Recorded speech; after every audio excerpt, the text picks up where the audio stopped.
Hi, welcome everyone. So நம்ம இப்போ வந்து பார்த்தோம் அப்படின்னா UPSC exams ஓட டோட்டல் ஸ்ட்ரக்சர் என்ன அப்படிங்கிறத பார்க்க போகிறோம். ஸோ ரீசெண்டாக நம்ம வந்து ரிசல்ட்ஸ் பார்த்துருப்போம்.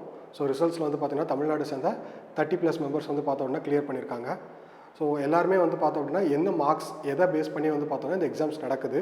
ஸோ அந்த எக்ஸாம்ஸ்க்கு நாம் எந்த மாதிரி வந்து பார்த்தோம்னா ப்ரிப்பேர் பண்ணணும், ஒரு பேசிக் நாலேஜ். ஸோ இதை வச்சு வந்து பார்த்தீங்க அப்படின்னா நம்ம என்ன தெரிஞ்சுக்கலாம்னா UPSC இதுதான் ஃபார்மேட்.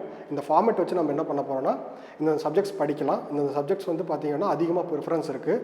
இந்த சப்ஜெக்ட்ஸில் அதிகமான இம்பார்ட்டன்ஸ் காமிக்கணும். அதுக்கடுத்து மார்க் சிஸ்டம்ஸ். ஸோ ப்ரிலிம்ஸ்க்கு எவ்வளோ மார்க்ஸ், மெயின்ஸ் என்ன மார்க்ஸ், இன்டர்வியூ என்ன மார்க்ஸ். ஸோ ப்ரிலிம்ஸ்க்கு வந்து பார்த்தோம் அப்படின்னா நம்ம எவ்வளோ எடுத்தால் குவாலிஃபை ஆக முடியும். ஸோ மெயின்ஸுக்கு நம்ம எந்த மாதிரி பார்க்கணும். ஸோ இன்டர்வியூக்கு நம்ம எதெல்லாம் ரெஃபர் பண்ணணும். ஸோ இதை தான் நம்ம வந்து பார்த்தீங்கன்னா ஷார்ட்டாக பார்க்க போகிறோம்.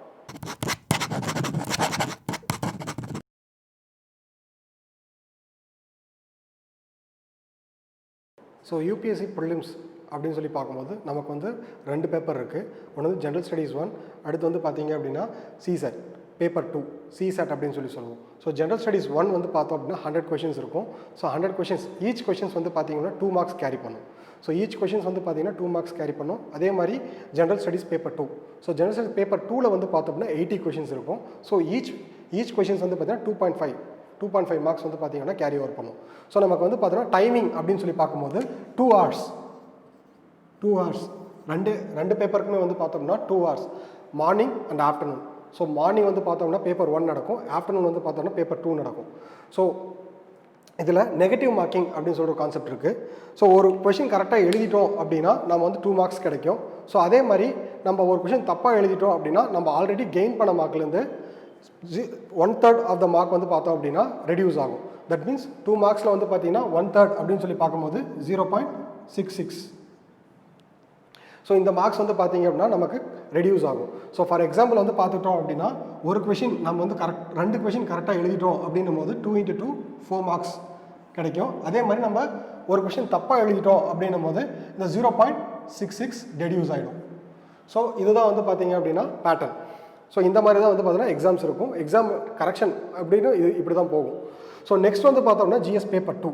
ஸோ GS பேப்பர் 2ல் வந்து பார்த்தோம் அப்படின்னா 80 கொஷின்ஸ் இருக்கும். Each question 2.5 marks carry over பண்ணும். ஸோ இதுலேயும் வந்து பார்த்தோம் அப்படின்னா நெகட்டிவ் மார்க்கிங் இருக்குது. ஸோ நெகட்டிவ் மார்க்கிங் இருக்குது. ஆனால் இதை வந்து பார்த்தோம் அப்படின்னா குவாலிஃபைங் பேப்பர் அப்படின்னு சொல்லி சொல்லுவாங்க. ஸோ ஏன் இதை குவாலிஃபைங் பேப்பர்னு சொல்கிறாங்க அப்படின்னா இதில் நம்ம 33% ஆஃப் த மார்க்ஸ் எடுத்தால் போதும். அதாவது நமக்கு வந்து 200 மார்க்ஸில் வந்து பார்த்தீங்க அப்படின்னா 33% மார்க்ஸ் எடுத்தாவே நம்ம வந்து குவாலிஃபை. ஸோ இதில் வந்து நம்ம என்ன தெரிஞ்சுக்கணும் அப்படின்னா GS பேப்பர் 2 குவாலிஃபை ஆனால் மட்டும்தான் நம்ம வந்து GS பேப்பர் 1 வந்து கரெக்ஷன் பண்ணுவாங்க. ஸோ இது அதனால தான் வந்து பார்த்தோம்னா நம்ம GS 2 குவாலிஃபைங் பேப்பர்னு வச்சுருக்கோம். ஸோ இப்போ நம்ம வந்து பார்த்தோம் அப்படின்னா ப்ரிலிம்ஸ் கட் ஆஃப் பற்றி பார்க்க போகிறோம். ஸோ ப்ரிலிம்ஸ் கட் ஆஃப் அப்படின்னு சொல்லும்போது நமக்கு வந்து GS paper 1. So GS paper 1 வந்து பார்த்தோம் எடுத்துக்கிட்டோம் அப்படின்னா 95 marks to 110 marks. Out of 200 நம்ம வந்து பார்த்தோம்னா நெகட்டிவ் மார்க்கிங் போக 95 to 110. ஸோ இது ஏன் வந்து 95 to 110 அப்படின்னு சொல்லி சொல்கிறோன்னா கொஷின் பேப்பரோட டஃப்னஸை பொறுத்து. ஸோ கொஷின் பேப்பர் டஃப்பாக இருக்குது அப்படின்னா நமக்கு வந்து கட் ஆஃப் கம்மியாக இருக்கும். கொஷின் பேப்பர் ஈஸியாக இருக்குது அப்படின்னா நமக்கு வந்து கட் ஆஃப் வந்து அதிகமாக இருக்கும். ஸோ குவாலிஃபைங் பேப்பர் ஆல்ரெடி நம்ம GS 2 வந்து குவாலிஃபைங் பேப்பர்னு சொல்லியிருக்கோம். குவாலிஃபைங் பேப்பரில் வந்து பார்த்திங்கன்னா ஃபிக்ஸட் மார்க்ஸ் தான் 66.66. ஸோ நெகட்டிவ் மார்க்கிங் போக நமக்கு வந்து 66.66 மார்க்ஸ் இருந்தால் நம்ம வந்து குவாலிஃபை.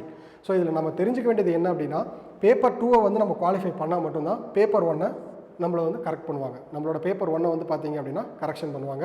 ஸோ ஃபைனலாக வந்து பார்த்தீங்கன்னா நம்ம ரிசல்ட் வர்றது வந்து எதை பேஸ் பண்ணி வரும் அப்படின்னா பேப்பர் 1 பேஸ் பண்ணி மட்டும்தான் வரும். பேப்பர் 2 மார்க்ஸ் கன்சிடரேஷன் கிடையாது. பேப்பர் 2 மார்க்ஸ் 66 மார்க்ஸ் நீங்கள் கிராஸ் பண்ணிட்டீங்க அப்படின்னா அது அவ்வளோதான். அதுக்கப்புறம் வந்து பார்த்தீங்கன்னா அதை கவுண்டிங்கில் எடுத்துக்க மாட்டாங்க.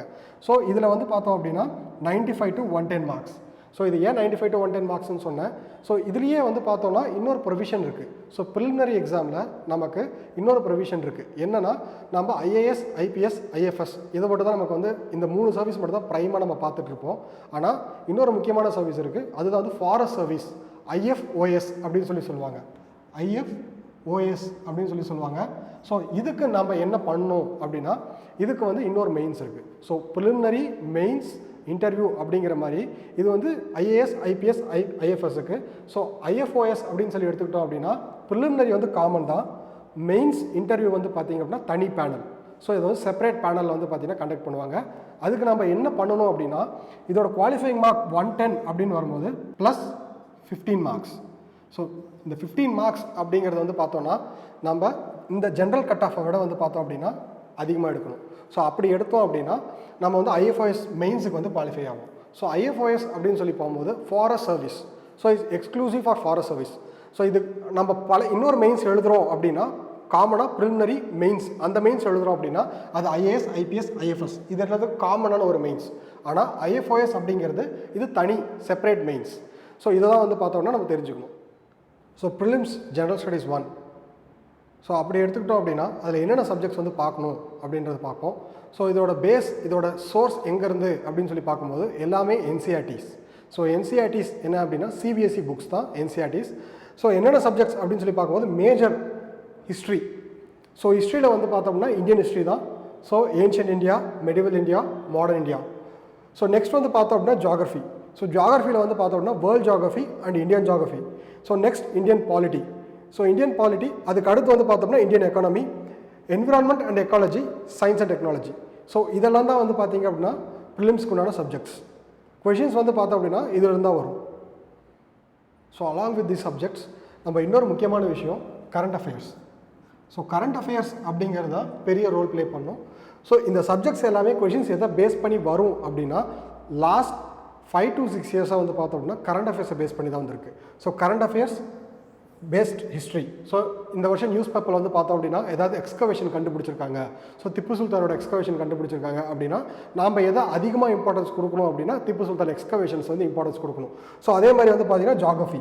ஸோ வால்கனோஸ், சுனாமி இந்த மாதிரி நியூஸ் வருது அப்படின்னா நம்ம அந்த சிலபஸ் மேலே அதிகமாக இம்பார்ட்டன்ஸ் காமிக்கணும். So as like polity. So we see lots of debates and discussions in parliament. So இப்போ ரீசெண்டாக வந்து பார்த்தோம் அப்படின்னா நியூ எஜுகேஷன் பாலிசியை பற்றி பேசுகிறாங்க. ஸோ இது எல்லாமே வந்து பார்த்தோம் அப்படின்னா நம்ம பாலிட்டி செக்ஷன் வரும்போது அது மேலே இம்பார்ட்டன்ஸ் அதிகமாக செலுத்தணும். ஸோ அதுக்கு அடுத்து வந்து பார்த்தோம்னா எக்கானமி. ஸோ டோட்டல் எக்கானமியை வந்து பார்த்தோம் அப்படின்னா எக்கானமி அப்படிங்கிறது ரொம்பவே கம்மியான ஒரு சிலபஸ் தான். ஸோ நம்ம ரொம்ப எக்ஸாகரேட்டடாக நினைக்க வேண்டாம். நீங்கள் சிலபஸ் வைஸாக பார்த்தீங்க அப்படின்னா economy is very very less. So இதுவுமே வந்து mostly 90 to 95% current affairs paste questions தான் வரும். ஸோ நெக்ஸ்ட் ரொம்ப ரொம்ப முக்கியமானது வந்து பார்த்தீங்க அப்படின்னா environment, ecology, science and technology. So purely based on current affairs. So இது ரெண்டுமே வந்து பார்த்தீங்க அப்படின்னா கரண்ட் அஃபேர்ஸை பேஸ் பண்ணி வரும். ஸோ கரண்ட் அஃபேர்ஸை பேஸ் பண்ணி அப்படின்னு சொல்லி பார்க்கும்போது 100 கொஷின்ஸில் நமக்கு ஆல்மோஸ்ட் கான்ட்ரிபியூஷன் இத்தனை சப்ஜெக்ட்ஸில் இந்த 2 சப்ஜெக்ட்ஸ் தான் வந்து பார்த்தீங்கன்னா ரீசன்ட் ட்ரெண்டில் அதிகமாக இருக்குது. ஸோ நம்ம பாஸ்ட் 10 years கொஷின் பேப்பர்ஸ் அப்படின்னு சொல்லி எடுத்தோம் அப்படின்னா இந்த 2 சப்ஜெக்ட்ஸில் தான் வந்து பார்த்தீங்கன்னா கொஷின் வெயிட்டேஜ் வந்து ரொம்ப அதிகமாக இருக்குது. ஸோ நெக்ஸ்ட் நம்ம எதை பார்க்க போகிறோம் அப்படின்னா ஜெனரல் ஸ்டடீஸ் பேப்பர் 2. அதை வந்து என்ன சொல்லுவோம்னா CSAT சிவில் சர்வீஸ் ஆப்டிடியூடுன்னு சொல்லுவோம். ஸோ நார்மல் ஆப்டிடியூடுக்கும் சிவில் சர்வீஸ் ஆப்டிடியூடுக்கும் டிஃப்ரென்ஸ் இருக்குது. ஸோ என்ன மாதிரி டிஃப்ரென்ஸ் அப்படின்னா இதில் கொஞ்சம் லெவல் கம்மியாக இருக்கும். ஸோ நம்ம RBI, கிரேட் பி, செபி இது மாதிரி IBPS இந்த மாதிரி எக்ஸாம்ஸ்லாம் எழுதும்போது ஆப்டிடியூடோட லெவல் வந்து பார்த்தோம் அப்படின்னா அந்த லெவலை விட இந்த லெவல் வந்து கொஞ்சம் கம்மியாக தான் இருக்கும். ஸோ நெக்ஸ்ட் பார்த்தோம் அப்படின்னா total number of questions. Total number of questions வந்து பார்த்தோன்னா 80. ஸோ நமக்கு தேவையான மார்க்ஸ் வந்து பார்த்தீங்க அப்படின்னா 66.66. So 2.5 marks 80 questions. Each question carries 2.5 marks. So நமக்கு வந்து பார்த்தோம் அப்படின்னா டோட்டலாக 200 மார்க்ஸ் இருக்கும். அவுட் ஆஃப் 200 நமக்கு 66.66 தான் தேவை. அதாவது நம்ம அட்டன் பண்ண கொஷின்ஸ் இன்க்ளூடிங் நெகட்டிவ் மார்க்ஸ் எல்லாமே டேலி பண்ணும்போது நமக்கு என்ன வரணும் அப்படின்னா 66.66 வரணும். சரி, ஓகே. நம்ம CSATல எந்த மாதிரி டாபிக்ஸ்லாம் கொஷின்ஸ் வரும், எந்த மாதிரி அண்டர் டாபிக்ஸ்லாம் கொஷின்ஸ் வரும் அப்படிங்கிறத பார்ப்போம். So logical reasoning, problem solving, interpersonal skills, numerical ability, comprehension.